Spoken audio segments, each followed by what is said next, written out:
C'est l'heure de vous informer sur Kin Actu Télévision. Mesdames et messieurs, bienvenue à cette session d'information à la une. La paie des fonctionnaires et des agents de l'État pour le mois d'octobre connaîtra un léger retard. Ceci ressort de l'audience du vice-premier ministre en charge de la fonction publique, Jean-Pierre Viao. Et les États-Unis d'Amérique prolongent d'une année l'état d'urgence nationale lié à la République démocratique du Congo, une situation qui menace directement sa politique étrangère. De ces faits, ils maintiennent les sanctions.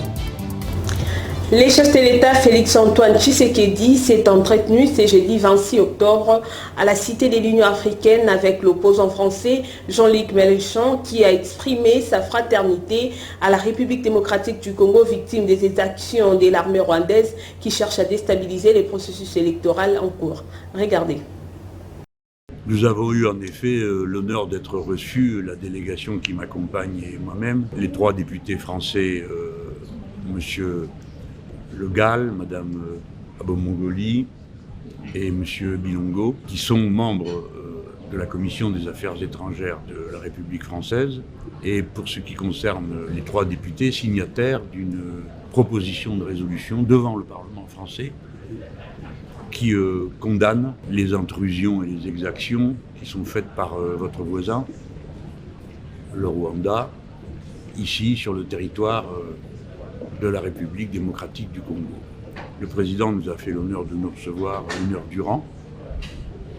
Il nous a présenté la vision la plus complète qui soit de la situation et il savait que nous sommes ici comme des amis, agissant dans le cadre d'une mission pour les parlementaires, je ne le suis plus, les parlementaires, qui ont l'intention, de retour en France, de reprendre leurs interventions pour que leurs propositions de résolution soient présentées devant l'Assemblée nationale française. Déjà, le Parlement européen s'est prononcé sur une position favorable à la RDC et pointant la responsabilité du Rwanda.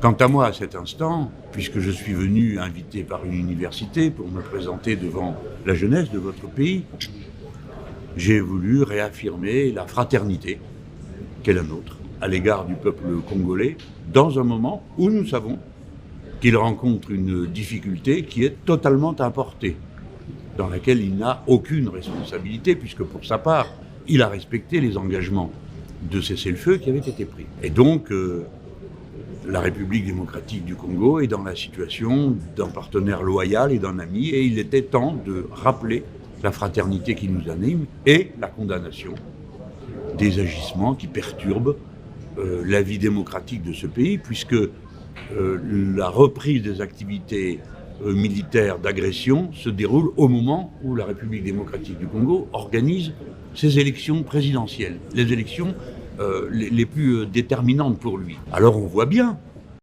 Restons à la Cité de l'Union africaine, le chef de l'État Félix-Antoine Tshisekedi a reçu en audience le mercredi 25 octobre dernier les ambassadeurs de l'Italie et de la Belgique accrédités en République démocratique du Congo au centre de leurs entretiens les questions liées à l'économie et à la sécurité, notamment la situation sécuritaire dans l'Est de la RDC.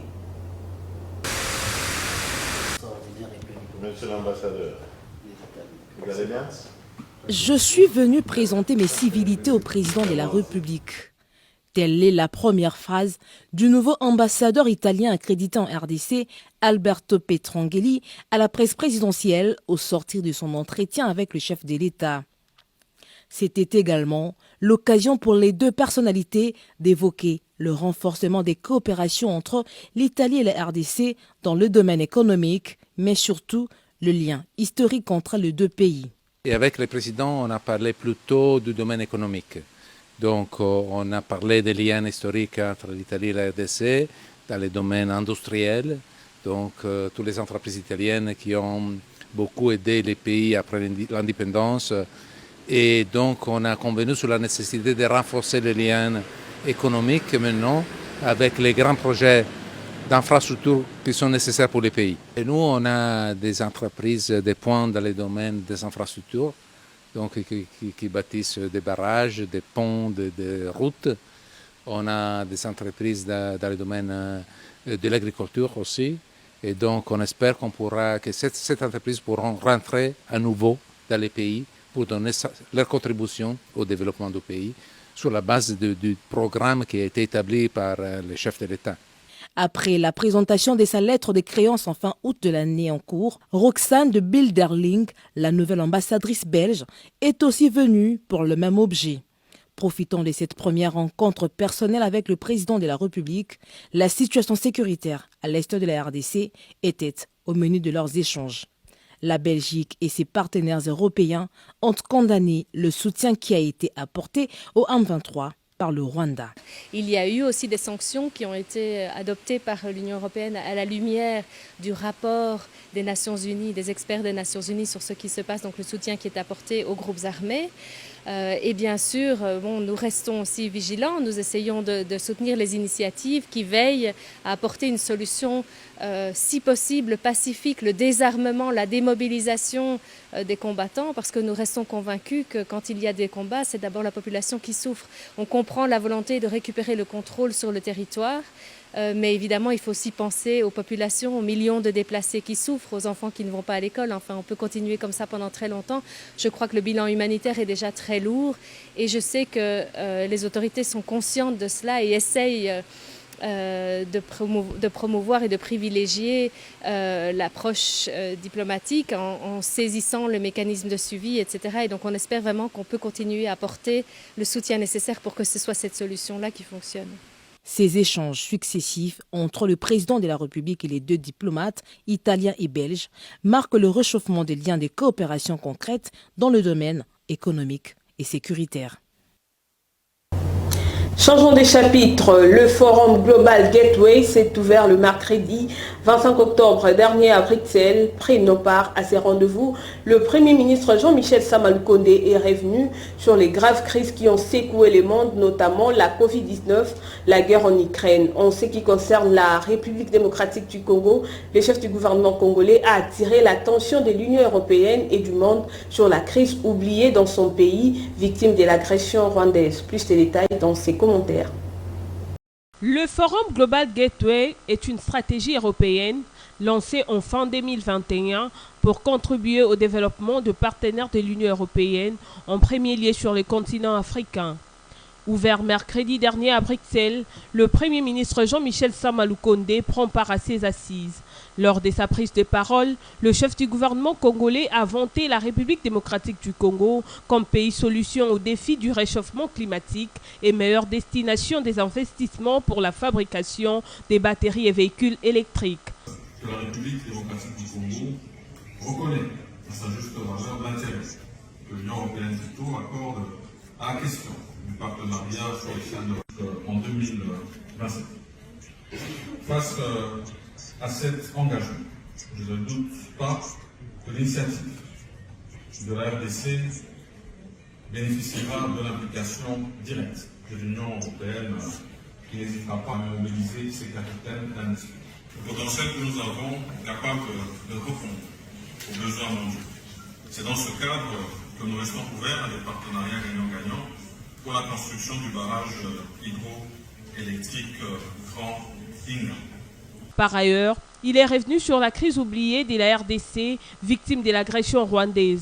Une crise motivée par l'exploitation illicite des minéraux. La crise oubliée de la République démocratique du Congo, victime, nous ne cesserons jamais de le dire, de l'agression rwandaise, depuis bientôt plusieurs années. Cette situation lourde de conséquences condamne plusieurs millions de femmes et enfants, jeunes et vieux, à se replier dans des camps de population.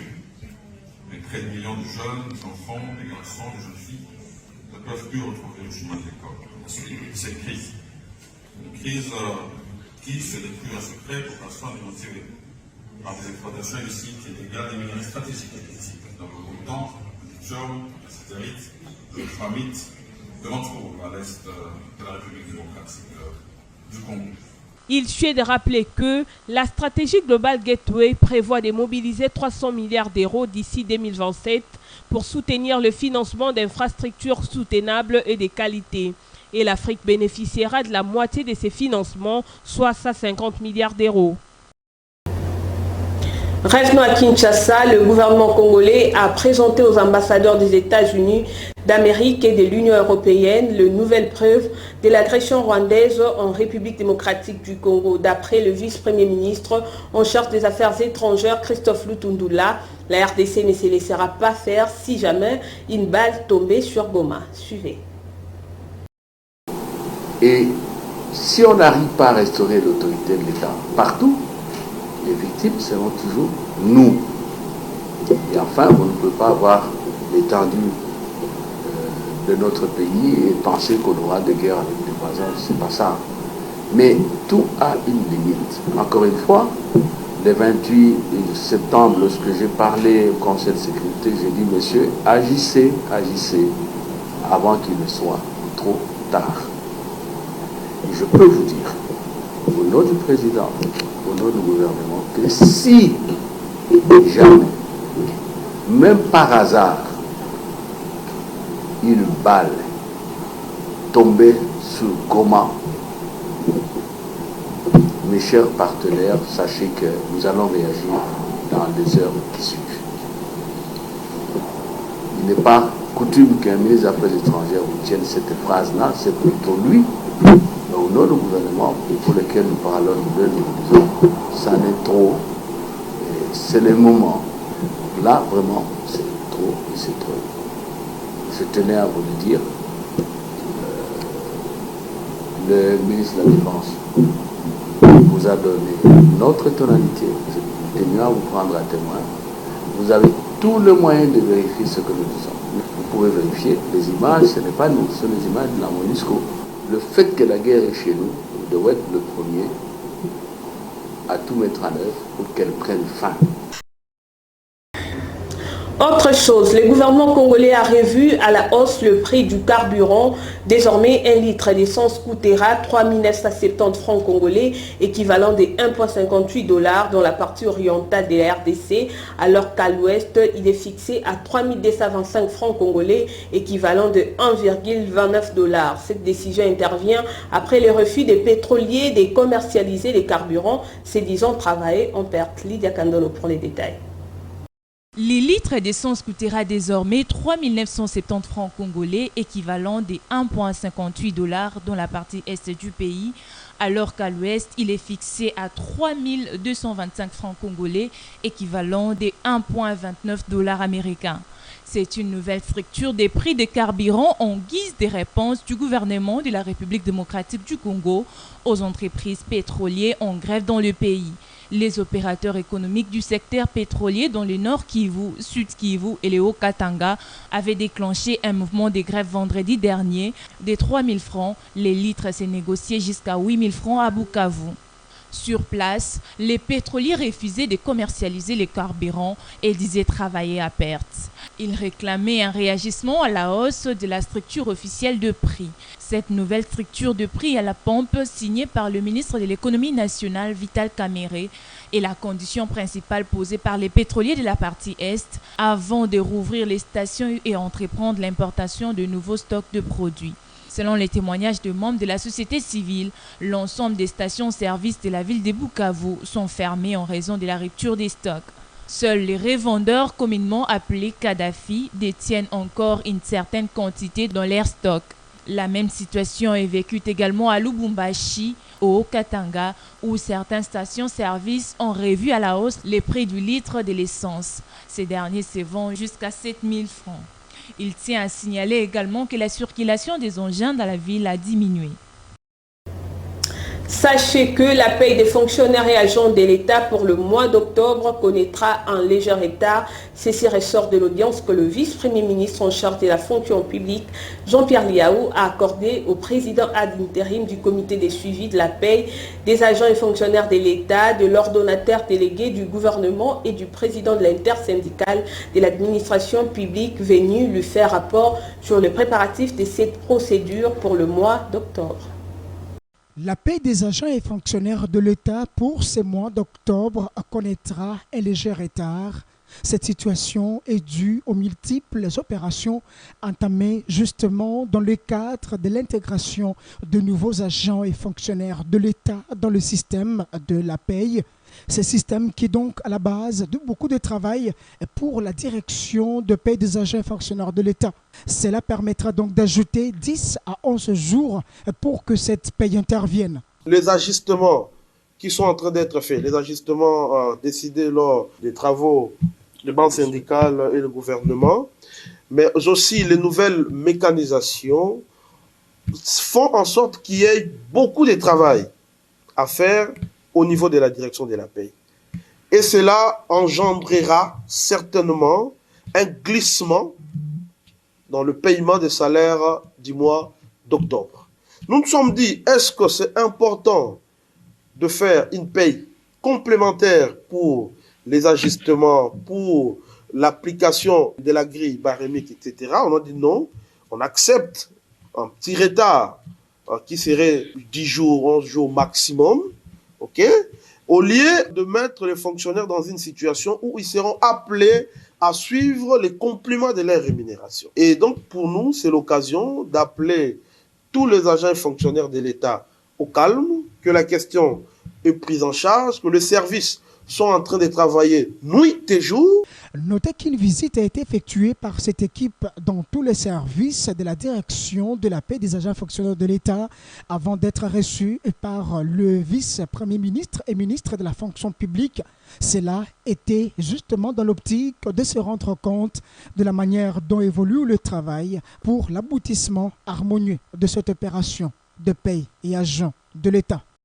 Poursuivons ces journaux. Les candidats à l'élection présidentielle d'Élysée Sanga insistent sur la refondation de l'État congolais tout en instaurant au préalable la paix dans la partie orientale du pays. C'était lors de son intervention mercredi dernier sur France 24.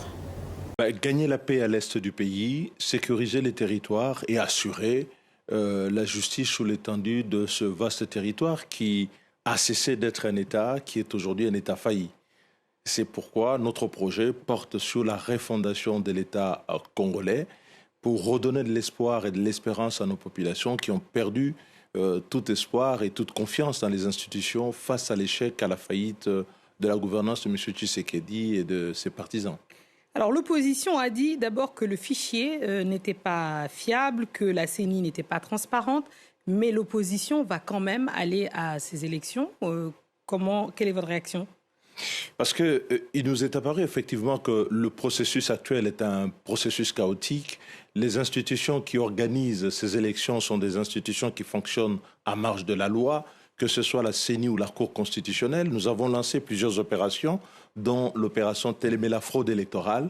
Mais il nous est apparu que face à la misère et aux souhaits des nombreux Congolais de voir redresser la situation, on ne pouvait pas se payer le luxe de laisser M. Tshisekedi gouverner ce pays à nouveau pour 5 ans par un boycott passif qui serait un couloir qui lui serait offert. Donc pour nous, la mobilisation de la population est l'antidote à ces cabales de fraude montées par le pouvoir en place. La République démocratique du Congo, encore dans un faux pas, le président américain Joe Biden a prolongé d'une année l'état d'urgence nationale lié à la RDC. Cette annonce a été faite dans un communiqué publié par la Maison-Blanche. Washington considère la situation en République démocratique du Congo comme une menace directe et inhabituelle à la politique étrangère des États-Unis et maintient les sanctions. Dans un communiqué publié par la Maison-Blanche, Joe Biden déclare que la situation liée à la République démocratique du Congo continue de constituer une menace inhabituelle et extraordinaire pour la politique étrangère des États-Unis. Pour cette raison, l'état d'urgence national déclaré dans les décrets présidentiels 1.341.3 du 27 octobre 2006, modifié par les décrets présidentiels 1.396.1 du 8 juillet 2024, doit rester en vigueur au-delà du 27 octobre 2023. International Emergency Economic Powers autorise les présidents à déclarer l'existence d'une manière inhabituelle et extraordinaire pour la sécurité nationale, la politique étrangère ou l'économie des États-Unis qui provient en totalité ou en grande partie en dehors des États-Unis. Cette loi autorise ensuite les présidents, après une telle déclaration, à bloquer les transactions et à geler les actifs pour faire face à cette menace.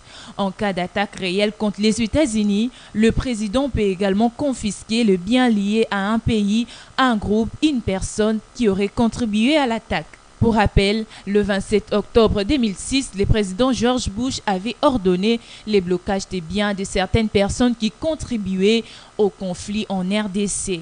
Il avait alors déclaré que la situation en République démocratique du Congo, marquée par les violences généralisées et des atrocités menaçant la stabilité régionale, constituait une menace inhabituelle et extraordinaire pour la politique étrangère des États-Unis. À l'époque, plusieurs individus avaient été sanctionnés, notamment Laurent Nkunda, fondateur du Congrès national pour la défense du peuple, Ignace Murwanashakwa, président des Forces démocrates pour la libération du Rwanda, Kwaka Pangamandro, ancien président du Parti pour l'unité de la sauvegarde et l'intégrité du Congo, et plusieurs autres leaders des masses étaient sur la liste. La force régionale de la communauté de l'Afrique de l'Est a reconnu le mardi 24 octobre dernier dans un communiqué publié mercredi que l'accord dit cessez-le-feu conformément au traité de Luanda et celui de Nairobi entre les forces armées de la République démocratique du Congo et le mouvement rebelle du M23 a été violé. Regardez. Les affrontements ont mortellement blessé un militaire kenyan stationné près de Kibumba à 15 km au nord-ouest de Goma. Par conséquent, des enquêtes visant à établir les circonstances dans lesquelles cet incident s'est produit ont été ouvertes. La force régionale de l'EAC appelle au retour à l'accord de cessez-le-feu et à la cessation des hostilités entre les forces armées de la République démocratique du Congo et le groupe rebelle du M23. L'EAC ne va sans doute pas ouvrir le feu, elle dit rester engagée dans la protection des civils conformément à son mandat. Kinshasa accuse par ailleurs le Rwanda d'avoir déployé d'autres militaires sur le sol congolais en soutien au M23. Dans ces contextes, le Programme alimentaire mondial a été contraint de suspendre ses opérations de distribution près de la ville de Goma, à l'est de la République démocratique du Congo, en raison de violents affrontements impliquant le M23 et d'autres groupes armés. Les combats se sont intensifiés dans la région, mettant en danger la vie de milliers de personnes déjà vulnérables. D'autre part, le Médecins sans frontières a rapporté que le combat survenu le lundi 23 octobre dernier s'est déroulé à proximité du centre de santé de Kanyaruchinya, contraignant certains patients hospitalisés à fuir pour échapper aux violences et aux tirs d'obus. MSF, en collaboration avec le ministère de la Santé publique, a pris en charge une vingtaine de blessés au centre de santé Kanyaruchinya, tandis qu'une dizaine de patients ont été transférés à l'hôpital de Kieshero, soutenu par MSF. En international, Israël a mené dans la nuit du mercredi à jeudi des opérations ciblées avec des chars dans le nord de la bande de Gaza. Au regard de la gravité actuelle de cette situation, le Premier ministre israélien a confirmé la préparation d'une nouvelle offensive terrestre contre le Hamas dans la bande de Gaza. Regardez. Et enfin, le valeur nutritive. Que savez-vous de la citronnelle? Ritumboua nous répond. La citronnelle ou verveine de Inde, de son nom scientifique Symbopogon citratus, est une espèce de plante herbacée tropicale cultivée pour ses tiges et feuilles aux qualités aromatiques. La citronnelle possède plusieurs vertus. Ses tiges fraîches sont employées dans la cuisine pour leur goût citronné, infusées dans le bouillon ou le plat en sauce. Mais ce sont leurs vertus anti-moustiques qui sont le plus connues. Ce n'est pourtant pas la seule qualité de cette plante médicinale dont les feuilles sont traditionnellement utilisées dans d'autres indications. Retenons que la citronnelle a des propriétés digestives, elle soutient le fonctionnement des reins, elle est anti-inflammatoire et antidouleur sous sa forme d'huile essentielle en cas de rhumatisme et d'arthrite. L'huile essentielle de citronnelle a également des vertus anxiolytiques. Enfin, en cas de forte transpiration des pieds, cette huile exerce une action déodorante et régulatrice. Il est également possible de mettre quelques gouttes dans ces chaussures pour éviter le mauvais odeur. Ce journal touche à sa fin. Avant de nous quitter, place au rappel des titres. La paie des fonctionnaires et des agents de l'État pour le mois d'octobre connaîtra un léger retard. Ceci ressort de l'audience du vice-premier ministre en charge de la fonction publique, Jean-Pierre Viao. Et les États-Unis d'Amérique prolongent d'une année l'état d'urgence national lié à la République démocratique du Congo, une situation qui menace directement sa politique étrangère. De ces faits, ils maintiennent les sanctions. Merci de votre attention soutenue. Restez branchés sur KINActu Télévision. On se retrouve prochainement. Au revoir.